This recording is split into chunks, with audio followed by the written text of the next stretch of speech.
Du pain et du beurre, ah moi je n'aime que ça. Ah, du pain et du beurre, ah et ça s'arrête là. Tous les jours j'en Bien ça, Claude François, du pain, du beurre et tout ça, du beurre, mais pas n'importe lequel. Bon, on commence à sortir, semble-t-il, C'est ça. de cette On fameuse est très crise. heureux que la crise du beurre commence à se détendre parce qu'on aime bien le beurre en France. On est gros consommateurs. 8 kilos, Thierry, par an et par habitant. C'est beaucoup. Ah oui. Et on a la chance d'avoir en France d'abord beaucoup de vaches. Merci mesdames, ça c'est quand même la base. Et ensuite on a des beurres de grande qualité. On a ceux qui disposent d'une appellation d'origine protégée. En Normandie par exemple, mais aussi du côté Charente-Poitou, avec un beurre qui a un petit goût de noisette, qui répond à un cahier des charges très précis depuis quand même 1894. Par exemple, eh bien, les vaches doivent être à proximité de la coopérative laitière. Elles ne doivent pas manger n'importe quoi. C'est un beurre de baratte.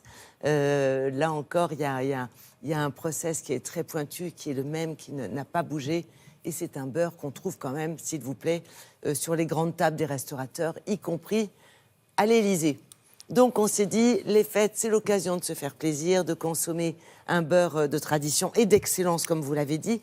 Donc nous nous sommes rendus sur place à Échiré pour voir comment ça se passe. Et on a commencé évidemment par rencontrer un éleveur de vaches. Et puis après, nous nous sommes rendus à la coopérative.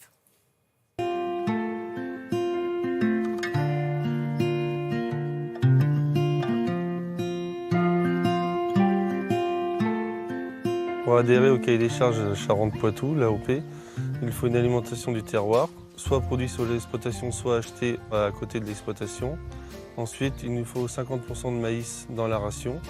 L'hiver, les vaches ont accès à l'herbe en ensilage conservé ou en période estivale à de la pâture. Nous avons une race Primochten, la blanche et noire.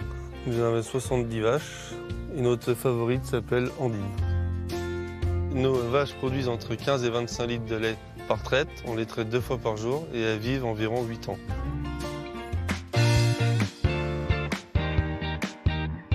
La crème, on la traite tous les jours. Ensuite, on la pasteurise à 94 degrés. On la met dans des tanks de maturation.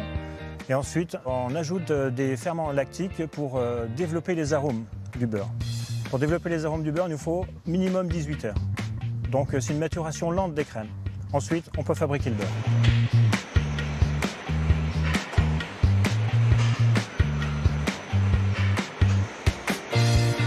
La baratte en bois a été conservée depuis 120 ans. Bien évidemment, ce n'est pas la même baratte, elles ont été refaites, mais on a gardé cette technologie justement pour apporter une texture à notre beurre qui est inégalée aujourd'hui.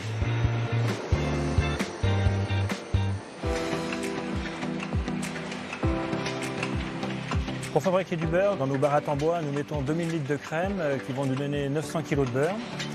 On va baratter, c'est-à-dire tourner la baratte. Ensuite, on va malaxer ce beurre. Et le beurre, comme on le connaît sur la table, il nous faut à peu près 2h30 pour le faire. La spécificité de notre produit, c'est avant tout le terroir et notre savoir-faire. Par rapport à un procédé industriel qui, en quelques minutes, on obtient du beurre, il nous faut 2h30.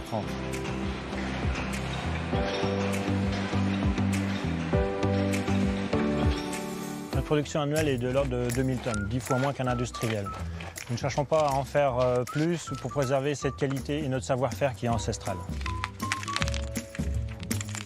Bon, bah régalez-vous si jamais vous consommez. Consommez avec modération, évidemment, pas trop de beurre, mais il y a du beurre de qualité. Alors, c'est une appellation d'origine Protégée. AOP. AOP, ça c'est le label européen. L'équivalent en français, c'est AOC. Ça, on connaît bien, on connaît peut-être mieux, c'est l'appellation d'origine contrôlée. Et je vous dis, quand ça passe au niveau européen, ça devient AOP, mais ça signifie exactement la même chose. C'est de la qualité, c'est du savoir-faire, c'est de la proximité, c'est de la tradition, c'est beaucoup de choses. Vous l'aviez vu dans mes yeux, que visiblement, il fallait quand même faire la distinction AOP. Mais c'est pas forcément AOC, évident de connaître la différence entre AOC et AOP. Bon, en tout cas, merci beaucoup, Isabelle. Mais je vous en prie, merci aux dames surtout, c'est elles qui font Maintenant, je sais.